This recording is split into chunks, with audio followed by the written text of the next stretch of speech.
தேர்தல் பறக்கும் படையினரோட திமுகவினர் வாக்குவாதம் செஞ்ச சம்பவம் பெரும் பரபரப்பை ஏற்படுத்தியிருக்கு.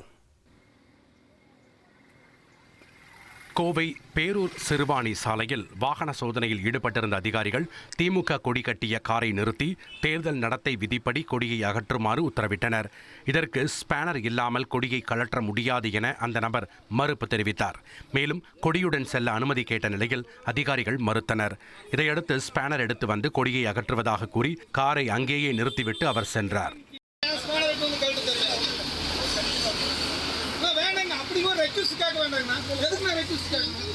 நான் கொண்டு வந்து கழட்டுறேன்னு சொல்லியிருக்கேன். அப்படியே வந்து நான் என்ன சொன்னேன்னா போறேன், ஆஸ்பத்திரி போறேங்க. அவங்க ரெடியாகி நின்றுருக்காங்க. ஆஸ்பத்திரி போற வண்டி ரிப்பேர், இது எடுத்துட்டு வரலாம் சார்.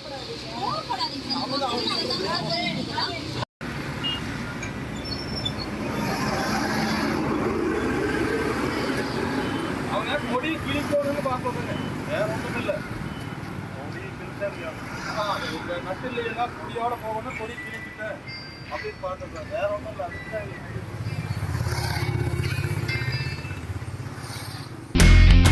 இனி செல்லும் இடமெல்லாம் செய்தி. தந்தி டிவியின் வாட்ஸ்அப் சேனலை ஃபாலோ பண்ணினா செல்ல இருக்கும் இடமெல்லாம் செய்தி. இதோ QR கோட் இப்பவே ஸ்கேன் பண்ணுங்க, ஃபாலோ பண்ணுங்க.